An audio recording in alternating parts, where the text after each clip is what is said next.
Born in 31. Born in 31. So that makes me 81. 81 years old, yeah, yeah.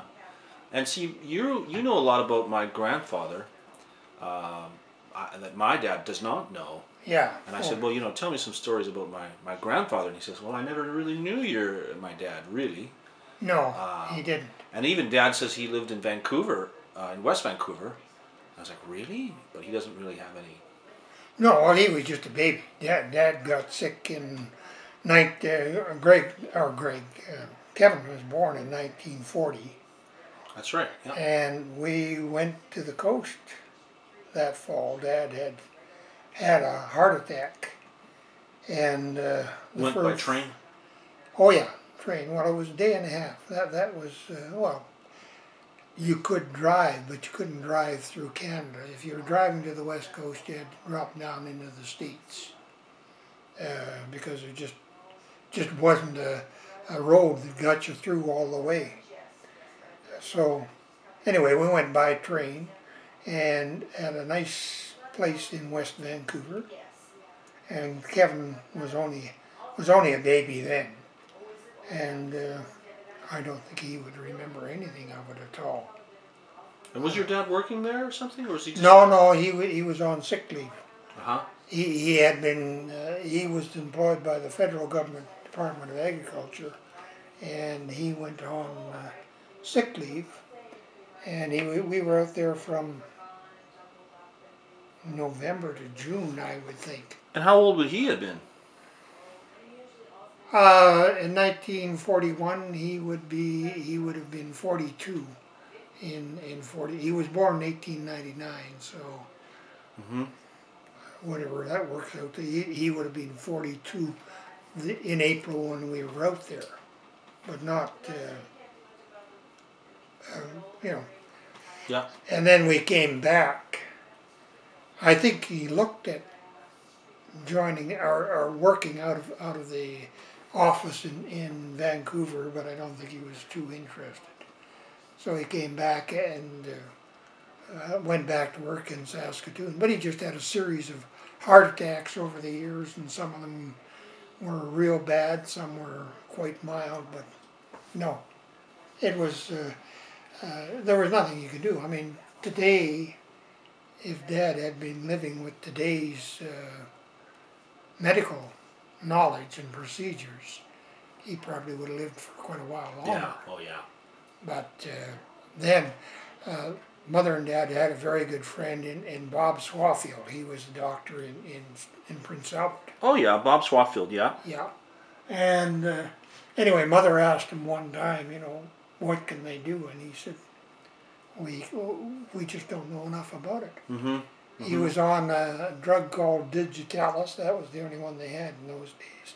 And I'm not sure what that was supposed to do. But he just said, Lauren could live for another 10 years. He might drop dead tomorrow. Right. We just don't. Didn't know. And the Swafields, yeah, my dad has a bunch of paintings from Swafield. Yeah. Myrtle Swafield. Myrtle Swafield. Yeah. Who is she? Well, she was Bob Swafield's wife. Wife, yeah. Because I remember her as a kid, meeting her. I didn't really know who she was. I didn't put that together. I remember we would go to the coast to visit her. We went, saw her on the coast one time in 77. Yeah. We went to see her once. Yeah, no. And maybe in the early 90s, I think we might have gone to see her. Yeah, no, I'm not sure when she died. Yeah, beautiful paintings. Oh yeah, no, we have quite a few of them. And, well, we have a fair amount of original art. But no, she had quite a talent. But they had one daughter, and she lives way up in northeast BC. And when Bob died, and then Myrtle was alone for years. And then when she died, this daughter just came down. They never even had a funeral for her. I don't know what was between the daughter and the mother, but it was not a good situation. Right. And Miriam Burke said to daughter, she said, you know, you better put a notice in the Prince Albert Herald. Because, Sure. you know, she was well known there in the art circle and so on. She refused. Mm. So Marion wrote, they wouldn't allow Marion to put in a death notice. It wasn't, you couldn't do that sort of thing. So Marion just wrote a letter that was published in the paper stating the fact that Oh, really? Myrtle Swallfield had died. And Oh, good for her. so Wow. went around it that way. Yeah. So what year did my grandfather build a cabin over there, you said? 1938. He built it in 38? Well, he didn't build it, he had it built. I had it built, yeah. Yeah. We rented down at Nice's, number 1 on Nice's. What a cabin. From Hayes. Hayes were people that Mother and Dad knew. Well, Mother knew them through the church in Saskatoon. Yeah. And they had this cabin, and the first summer of 36, Mother and Dad had it for the whole 2 months. Yeah. Now, I don't know what they paid in rent or anything. And then the summer of 37, Hayes wanted it for a couple of weeks, so we moved down the beach to Williams' cabin, which is still there. And then when Hayes were finished, we moved back.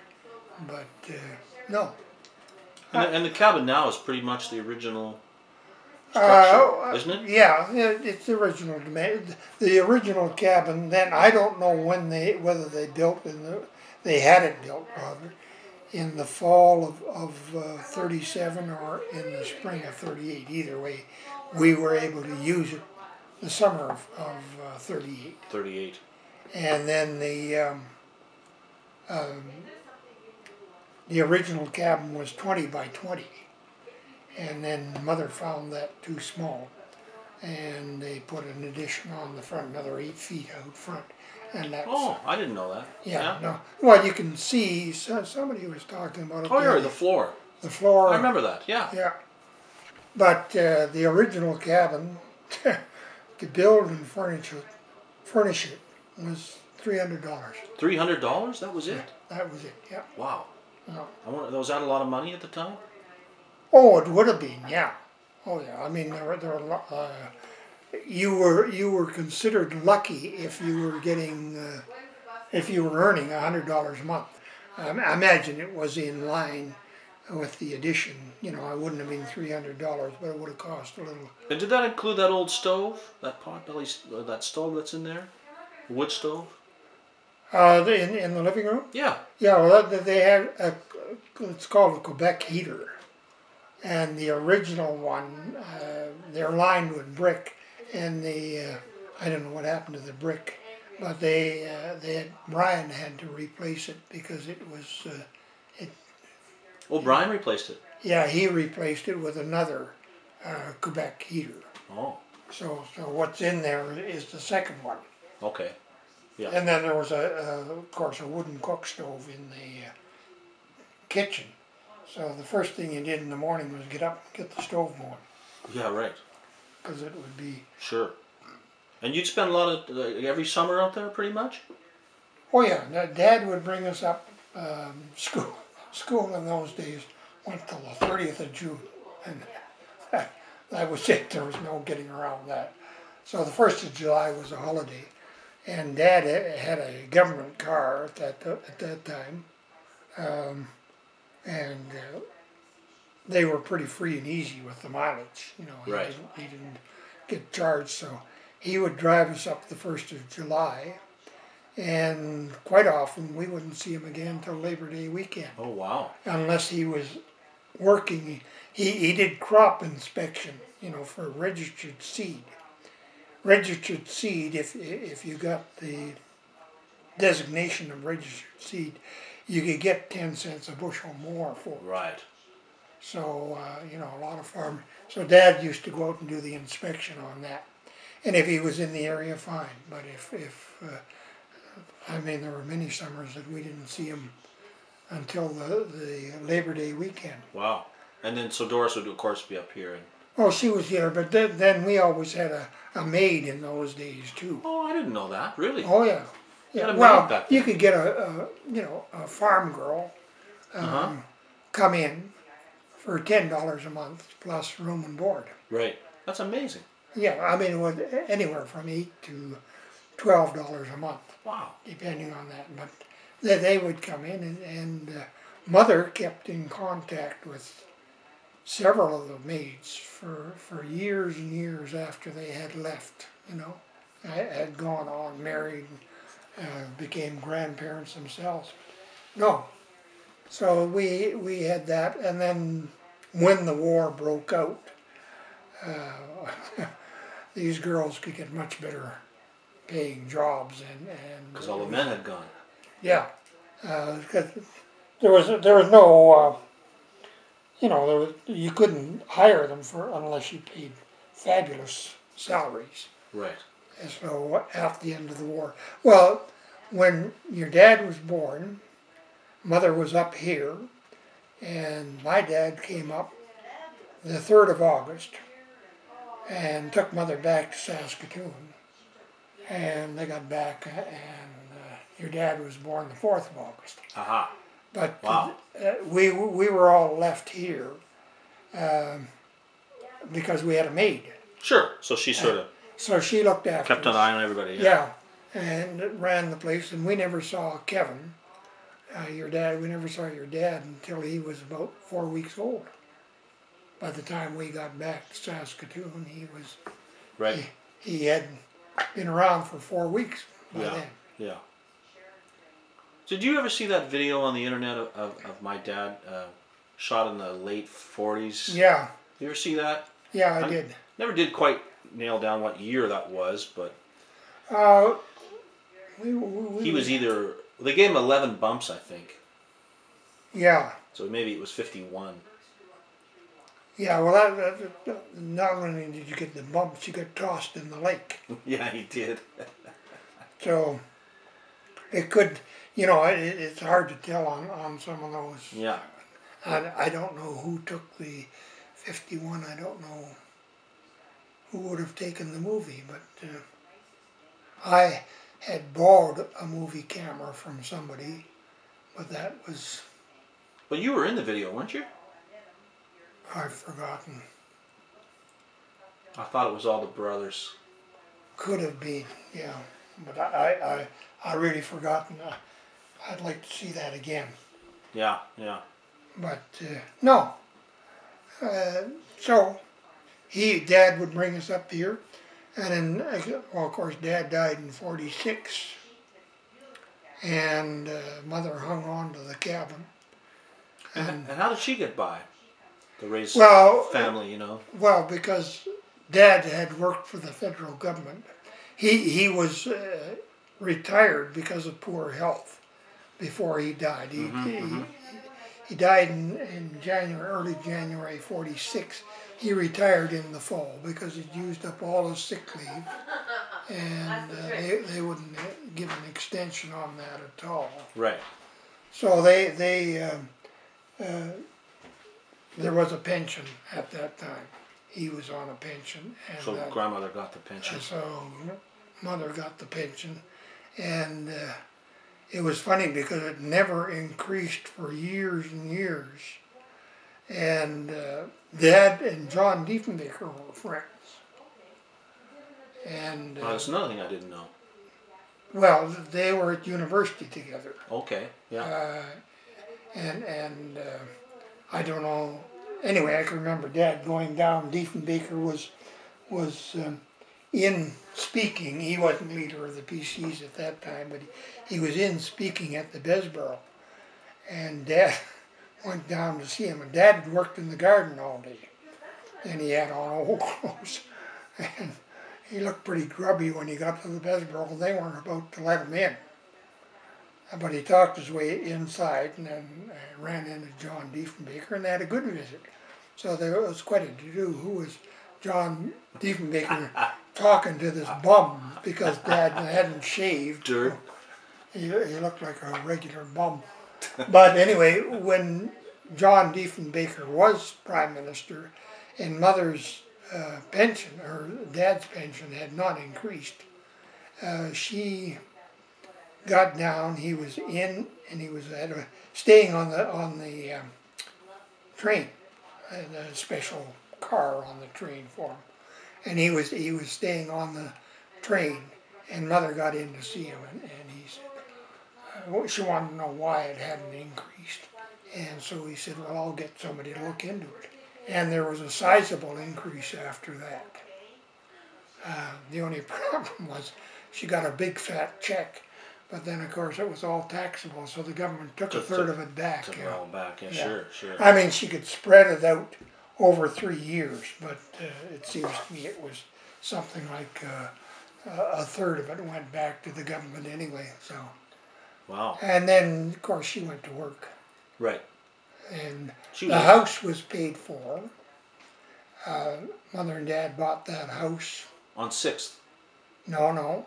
They had a big 2-story house on 7th. Aha. I've got pictures of it. 4, 5 bedrooms upstairs. Very big house. Dad liked it. Mother never did like it. But when Dad got sick, Uncle Clive took over the mortgage. That was Dad's older brother. Okay. I don't know who that is even. No. Uncle Clive. When Dad and Uncle Clive both served in World War I, and when they came back, Dad never saw any action. He just had a hell of a good time flying around Ireland after he got his pilot's license. And flew around. Anyway, when they came back, they were entitled to a quarter section of land under the Soldiers Settlement Act. And they each got a quarter section, and they had the option to buy the next quarter section, which they both did. And then when Uncle Clive got married, the two of them lived on the farm in well, the pictures I saw was just a glorified shack, is all it was. Oh, really? They lived out in a shack? Yeah. When Uncle Clive got married, he didn't want any damn kid brother living under the roof with he and his new wife. So Dad, we say he got kicked off, but he left. And then Uncle Clive farmed the whole section of land. And then in 38, he bought Dad's half section from him. Right. And that's how they were able to afford the cottage. Aha. And the house, a down payment on the house. But then when Dad got sick, Uncle Clive, of course, in 1940, then things picked up for farmers, and they were doing exceptionally well. And Uncle Clive took over the mortgage. And then when Dad died, Uncle Clive said, it's all paid for. So the house was paid for. And then Mother sold it. She never did like that big house. And bought that little bungalow on 6th. On 6th, yeah. Yeah. Yeah, sure. So to this day, I still can't figure out where everybody slept. But we all survived in there one way or the other. Yeah. Yeah, because I think it was only 2 bedrooms up. Yeah. And sort of 1 down, but there was that sort of ledge area.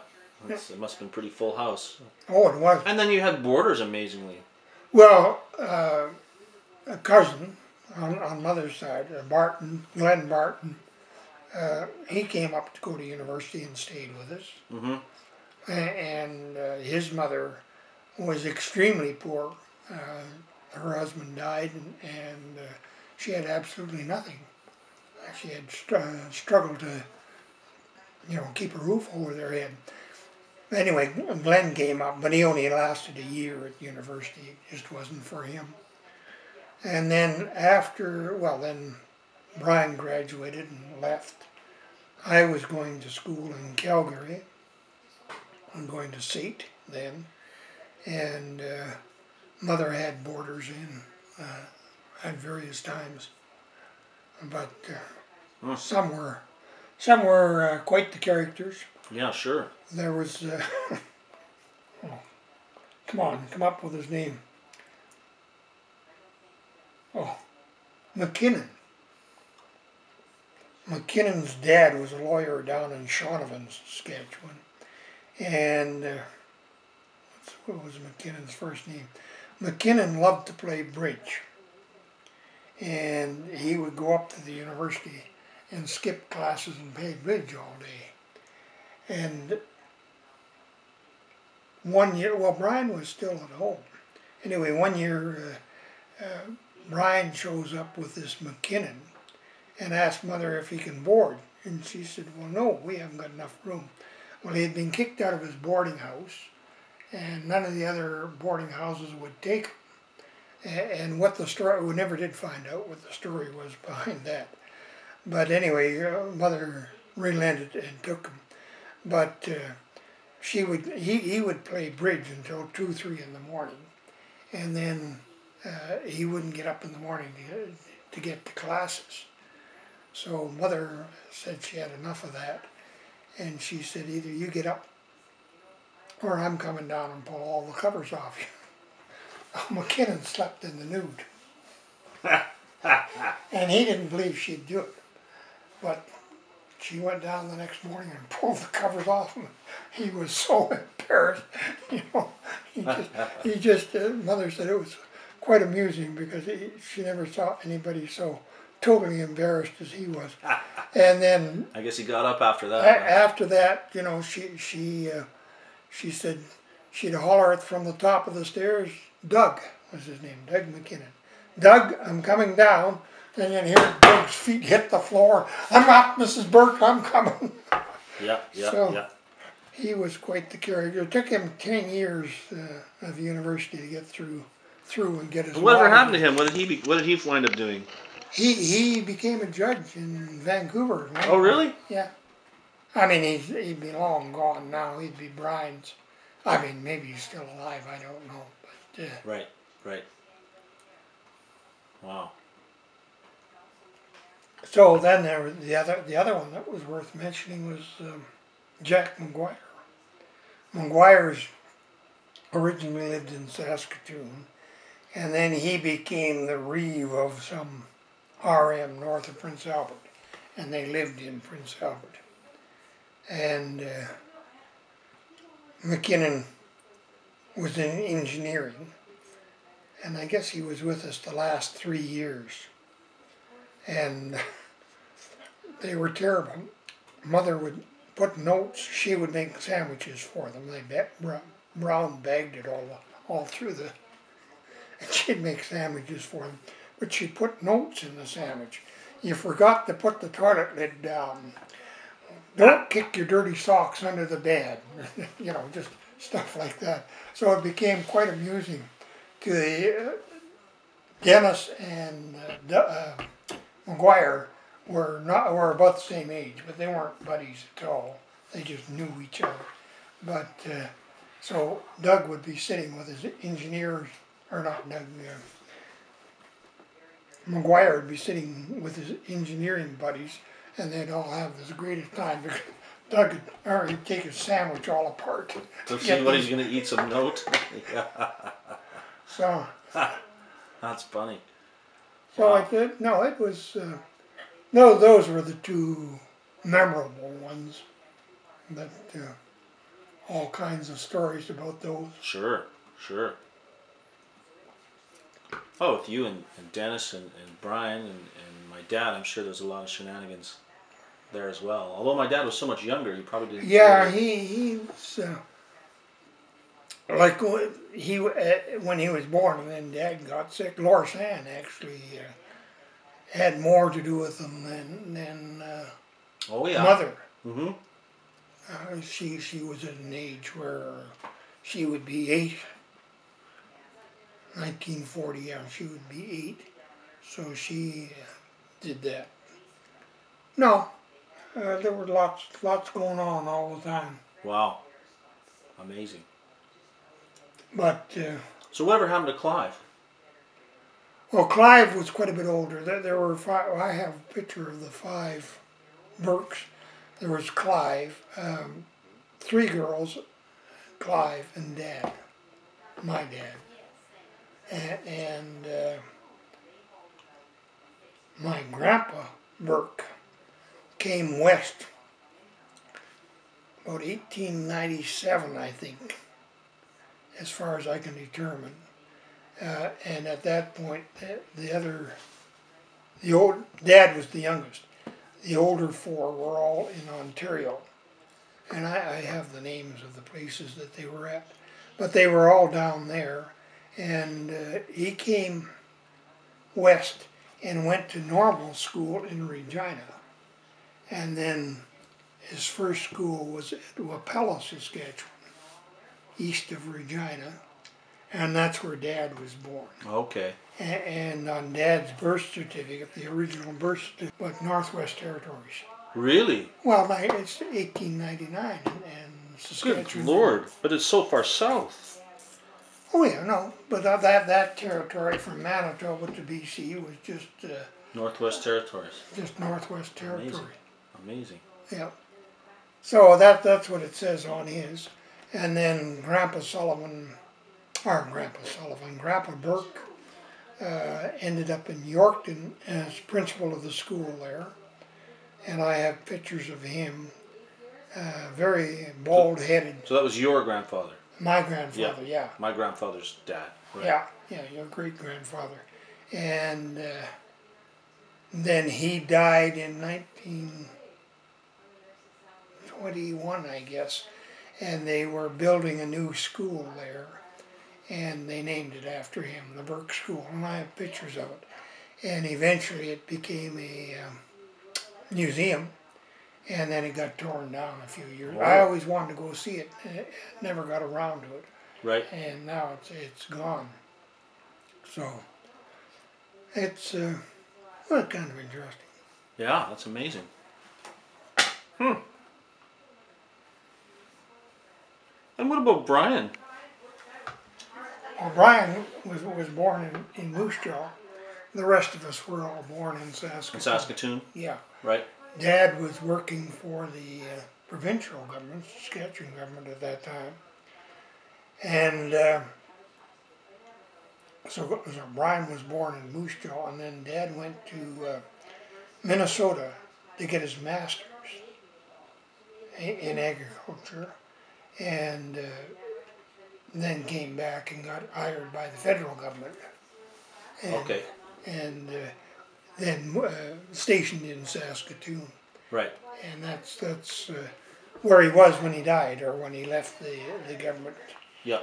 And So Brian was born in Yorkton, you said? no, in Moose Jaw. Oh, Moose Jaw, sorry. Yeah, Moose Jaw. Yeah. Oh. And then the rest of us in Saskatoon. So he.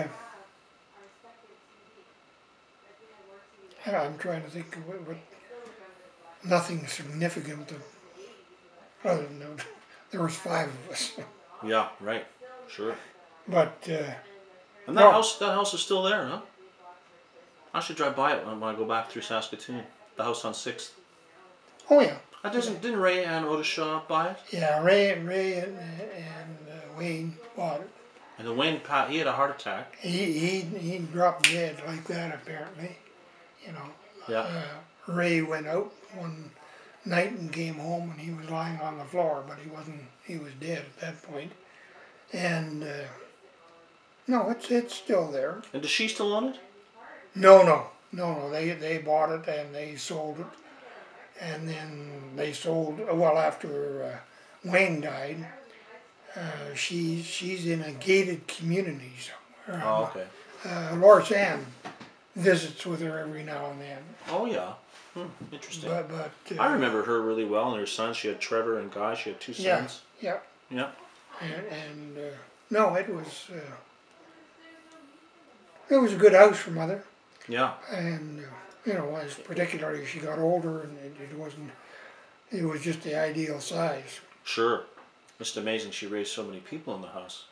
It was such a small size. Oh yeah, no, but it's like the cottages. They build these humongous cottages up here, and I don't think they had any more fun in those than we had. Mind you, Mother and Dad's cottage down here was considered one of the better cottages on the lake at that time. Sure. But now, if Lauren was ever to sell the cottage. You know, as soon as it was sold, somebody be in there and be smashed with a backhoe and Sure. out to the dump. Well, I hope he hangs on to it. I mean, Well, I hope he does I too. hope the but family would sort of rally around and pick it up, you know, because it's been in the family for so long. There's enough of us around. it has, but you know, it's expensive. His taxes, of course, aren't nearly as much as ours, but it's an expensive proposition. But hopefully, if I can hang on for 3 more years till 2015, I'll be 80 years up here. 80 years. 80 years, yeah. Amazing. You know, I mean, the summers when I was in construction, active in construction, and just weekends. Right. But I couldn't believe that. Well, I guess at the time, my dad said that the grandmother used to send them up here to hitchhike. You boys go up to the lake and get out of my hair, and they'd hitchhike up here. Well, we would hitchhike all over the place. Your dad and Pat Parrott, as you go back to town. Oh, thanks. Thank you. That's what I was doing when I saw a man come up my back steps here, but he didn't come in. No, they were hitchhiking up one time, and there's a cemetery. Just I think a little less than halfway up, but there's a cemetery there, and there used to be a church across the hall, or across the road. Is that with Christopher Lake you're talking about? No, this is way down, about halfway up. If you look as you're going south, This is our green. you come down Hanson's Hill, Okay. and then about 5 miles, whatever that is, 8 kilometers down, there's a cemetery on the west side of the highway. We're going out And- to walk around, guys. Okay, don't get lost. Anyway, there was a church across there, and Kevin and Pat Parrott slept in the doorway to the church there one night because they were hitchhiking and They couldn't get a ride? they couldn't get a ride. No, Oh my God. How old would they have been? They were teenagers? I would think so. Yeah, must have been teenagers. But no, hitchhiking was quite interesting in those days. Some days you got lucky and, got a long ride. Other times you'd have 15 rides to get to Prince Albert. Right. Is that how did you hitchhike to the lake too? Oh yeah. Yeah, I think we all did at one time or another. Just like by yourself? You just decide to... No, usually came up here with a buddy. Wow. But one time there was I guess it was, I'm not sure of the date. I think it was the 24th of May weekend. We were coming up.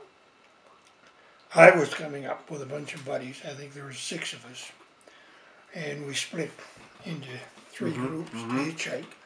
And we all met in PA. We all arrived there, approximately the same time. So there's quite an article in the Prince Albert Herald we have here. To get across the bridge, I don't know, I think it'd be before your time.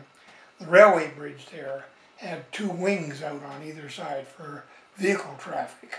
Oh, I didn't know that. In PA? In PA, yeah. Okay. And then outside of that there was a pedestrian walk.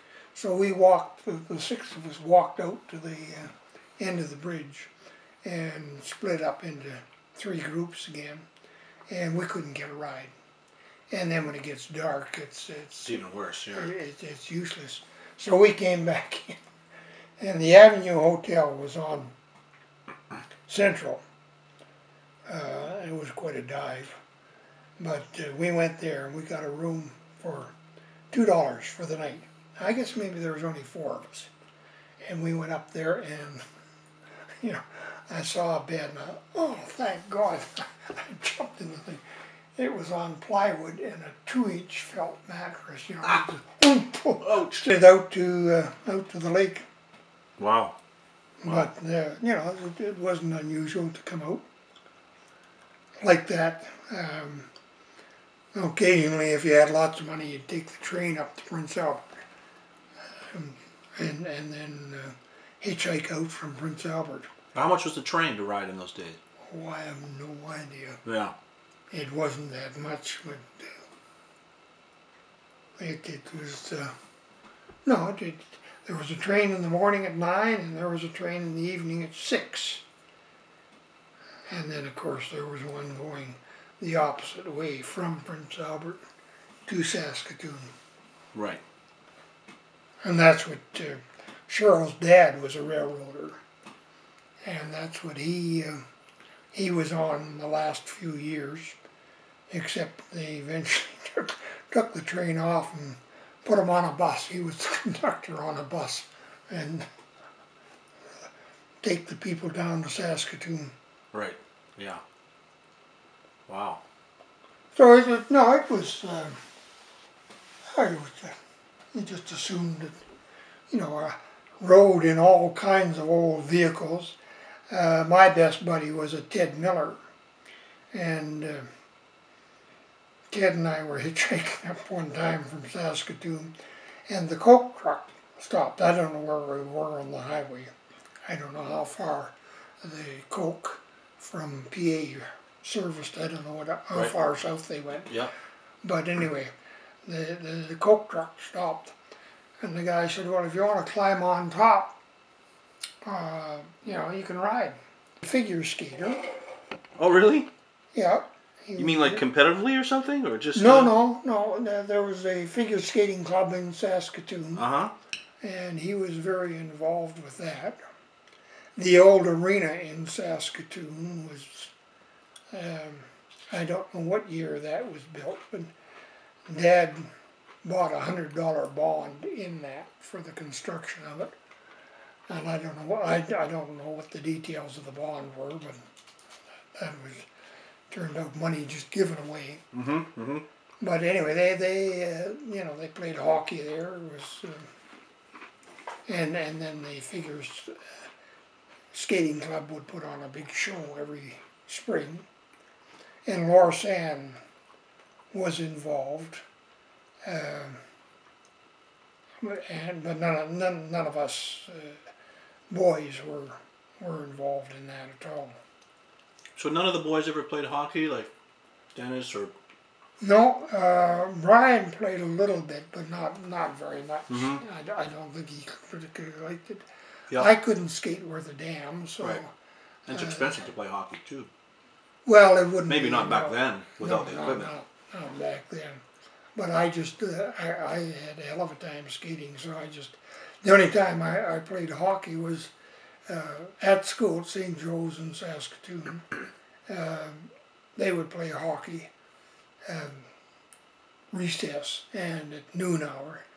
And because I couldn't skate worth a darn, I ended up being the goalie. But I got a puck right here. Oh, yeah. And after that, every time a puck came towards me, I just ducked. So, after a while, they didn't even ask me to play. So. Huh. Did all the guys go to St. Joe's? Yeah, we all went to St. Joe's, and your dad went to St. Paul's for high school. The rest of us went to Newtana Collegiate for high school. Okay. But by the time your dad got there to age to go to high school, finished grade 8, they had opened up a Catholic high school. But it was private. It wasn't. Right. It wasn't tax supported at that time. Right. So he. And how old was everybody? Like, how old was my dad when everyone left? Like, Brian would have been first to leave, and you, and Dennis. But my dad must have been left at the house. Like, everybody had been moving out, I'm sure. Yeah.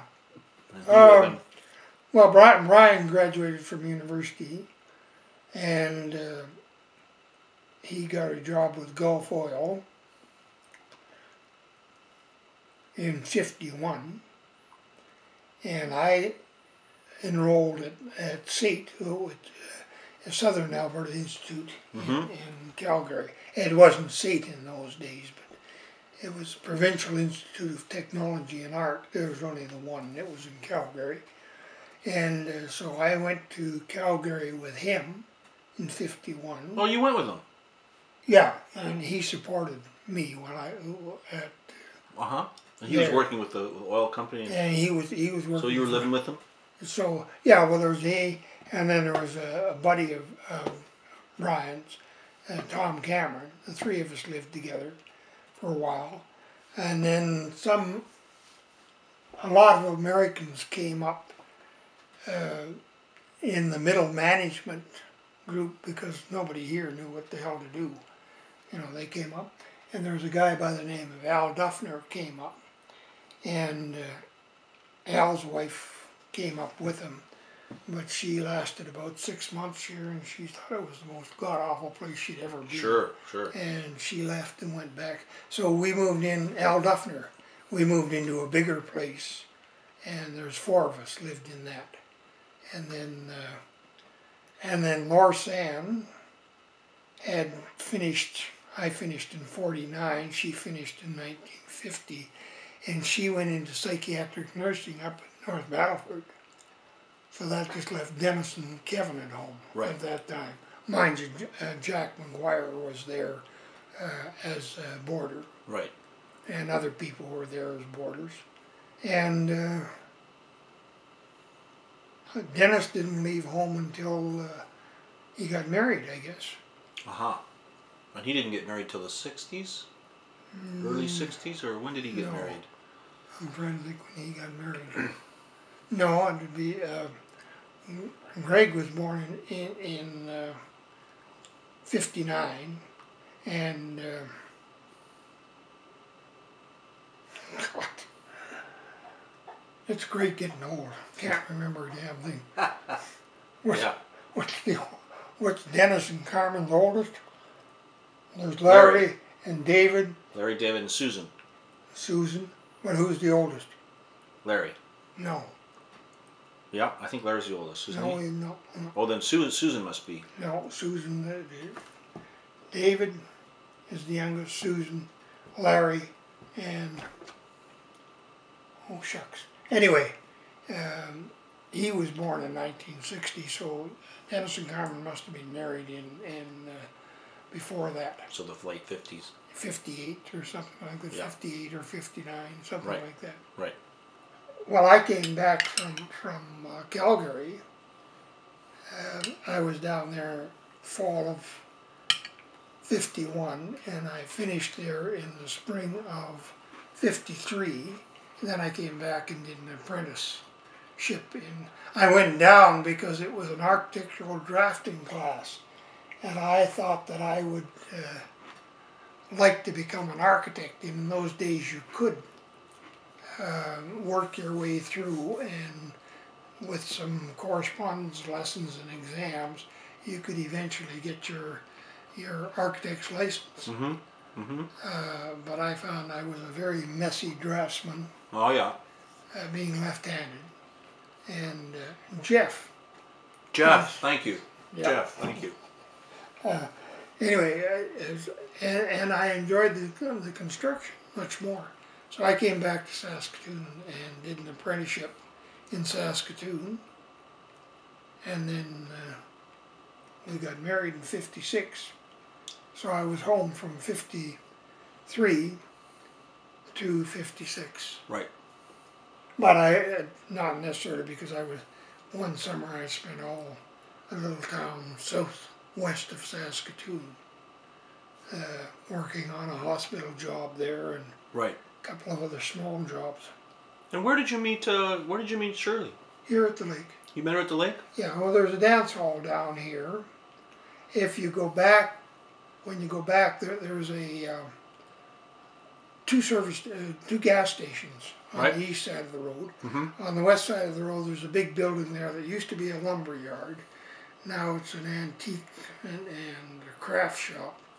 But that used to be the dance hall that was down here. And I could tell you when that was built if I had the book.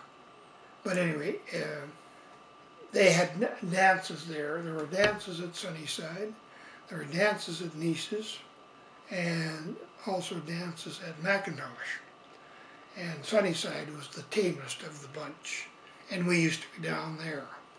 And that's where I met. As far as your mother, or as far as your mother, yeah, as far as your dad remembering his dad, no, Dennis, uh, who Dennis was born in 35 and Kevin in 40, so Dennis was 5 years older and he doesn't remember anything. I've talked to him and he said no, Dennis doesn't remember? he doesn't remember anything of Dad at all. He said I knew he was there and he said I knew of him, but he said I couldn't tell you a thing about him. Amazing. Because Carmen said one time, asked Dennis to tell her about his dad, and Dennis says, I can't tell you a thing. You ask Larry because I don't remember anything about him at all. Wow. Other than he seemed to be sick all the time. So. Did he smoke a pipe? Yeah, he smoked a pipe until he had his teeth taken out. All taken out at once. It was a surgical operation. It wasn't just to pull a tooth here and there. And got false teeth, and then he couldn't hold a pipe in his mouth with false teeth. Oh.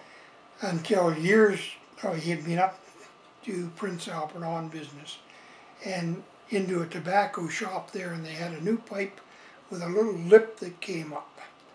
And it would hook behind your false teeth, and he was just so happy he was back to a pipe. Right. And you smoked a pipe for a long time, huh? Oh yeah. What year did you quit smoking? Oh God, 30 years ago or something like that. Because I remember you as a kid smoking a pipe. Oh yeah. I remember we'd go sailing and you'd knock it on the side of the boat and empty it out. Yeah. No, it was. I smoked a pipe, but God, I think how stupid can you get? So, I don't know. You ever smoked? Or Never not? did. No. Thank God. Yeah, thank God is right. No, I mean I'm surprised that if I hadn't quit smoking when I did, I wouldn't be alive now. Right. But I mean, back in those days, everybody smoked. It was Well, common. everybody smoked, yeah. Right. Yeah. It wasn't unusual. Yeah, well, Grandma started, my mother started smoking because Dad spent a lot of time in the hospital, and Mother would go up every morning and spend the day with him. And a lot of the days he would just sleep, and Mother sitting there doing nothing. So you could smoke in the hospital. Yeah, right. Sure. So she started smoking then in the hospital. I don't remember her smoking, honestly. No. But by the time I was born, she would have been 70. Yeah, I don't know when she quit smoking, but eventually she did, and not like Auntie Sheila. Mother that was her sister. That was her sister. Right. There were three. Mother was the youngest, Seal was middle, and Auntie Kay was the oldest. Right. And Mother and Auntie Seal used to love getting Auntie Kay's goat. They were up here. The three of them were up here in the cottage one time, and Auntie Seal or Auntie Kay would go to bed early. Maybe about 8 o'clock. That's pretty early. Yeah, which was not unusual with older people. But anyway, she'd go to bed at about 8 o'clock, and Mother and Auntie Seal would sit up and talk and visit or play cards or something. One night, and then all we had out there was the biffy, and Auntie Kay had to get up and pee, during the night, and she wouldn't go out. I mean, it was maybe 50 feet away, but she wasn't walking 50 feet down in the black to get to the biffy. So they had a pot under the bed, and that's what she used. But one time, Auntie Kay or Auntie Seal and Mother put Epsom salts in the bowl. No. And then sat out there and waited until Auntie Kay finally got up and peed, and this foamed, and she screamed, and but just that sort of thing. Wow. I remember Grandmother played cards a lot. Oh yeah. She had bridge games. She was was good at cards. Yeah, she's quite good. A very good card player, I think. Yeah. At least. she could beat me without any trouble at all. But And crib. yeah, well, crib was, and I still play crib, and I still play as badly as I ever did. Right. You ever play with my dad? My dad. Yeah, no, your dad was a very good crib player. Yeah, he's pretty decent. The only time that I was able to beat him, he was in the hospital, and he just wasn't up to, you know, he was making misplays and all sorts of things. So, no, he's very good. Yeah. And we have a group of us play crib in the condo, but boy, most nights I lose. Right. Right. And did your dad play cards? Oh yeah. Was he a big card player? I don't know. I guess that was sort of normal entertainment back Yeah, in those it days. was. He played bridge. Mother and Dad played bridge. Mm-hmm. I'm trying to think. I can't come up with any names. But no, they played a lot of bridge. Right. And you know, you'd have people over, and you'd have 2 tables or 3 tables of bridge going. It was quite the game.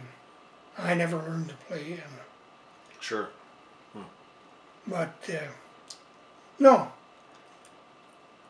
And I can remember Dad going out hunting one fall, and he wasn't a hunter particularly. No? He, but coming home with, I don't know, Hungarian partridge or prairie chicken, and down the basement plucking these things, and then burning the feathers, which stunk like hell. But Why would you burn the feathers? Burn the feathers. hmm? Why would you burn the feathers? I don't know why.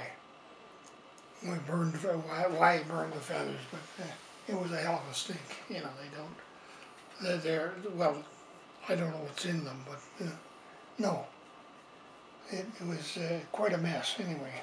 But that's different. I only remember Dad ever doing hunting once.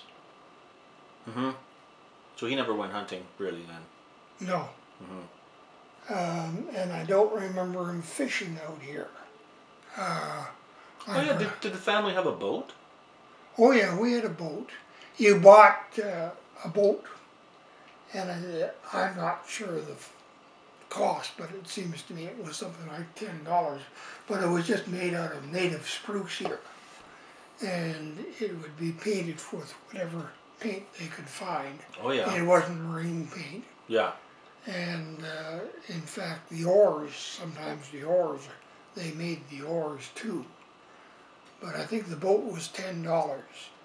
And That'd be like the one my dad's rowing in that video?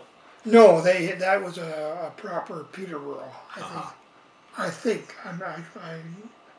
I'm not sure of that. But it was a flat bottom boat.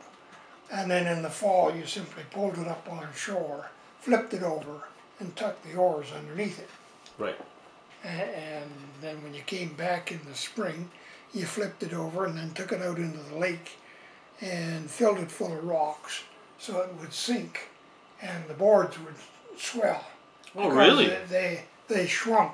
Wow. They would shrink during the Wow. Soak it again. and soak it again. Wow. And then it'd sit in the lake, you know, resting on the bottom, not in deep water, maybe like that, and until the boards. And would you paint it again? No.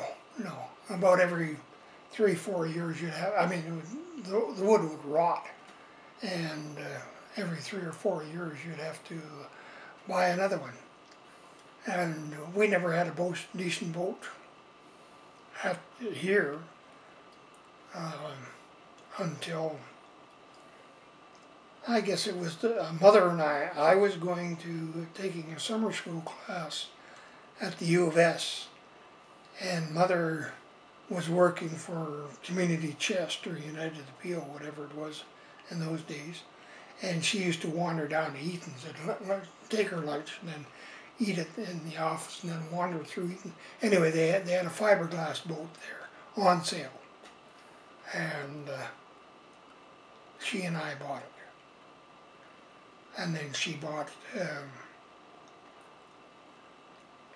a motor, a Lawson 4 4-cycle, which was unusual.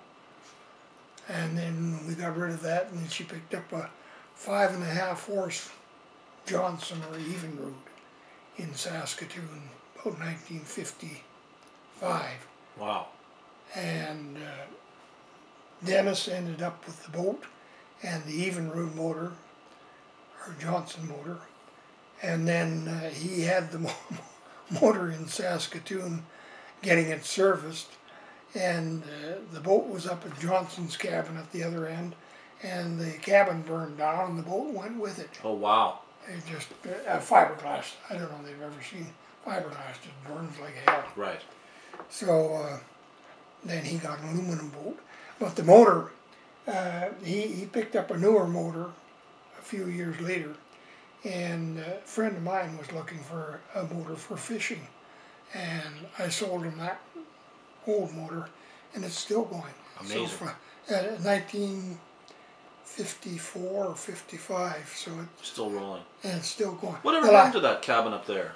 I remember going up to that cabin. Well, I don't know. His in-laws.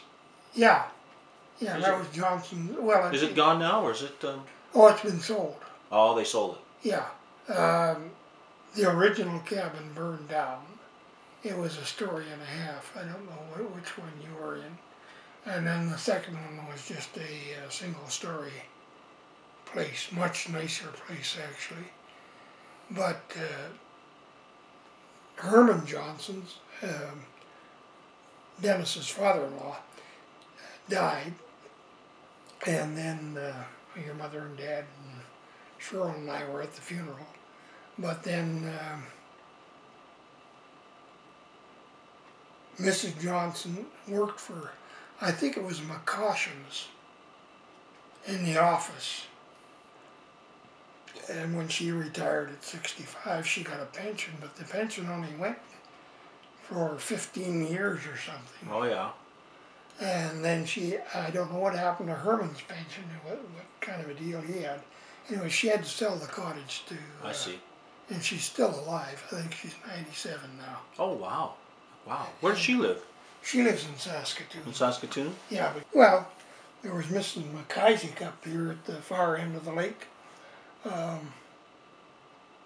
She was approaching 113 when she died. Wow. And she was with it right till the last minute. Right. She was just as sharp as anything. Amazing. Yeah, great. it was. That's great. Yeah. I guess you got to keep your mind active. Well, I think so. That's why I play on the computer all the time. Keep telling Cheryl. Keeps my mind active. You got to do it. I agree. Yeah. I agree.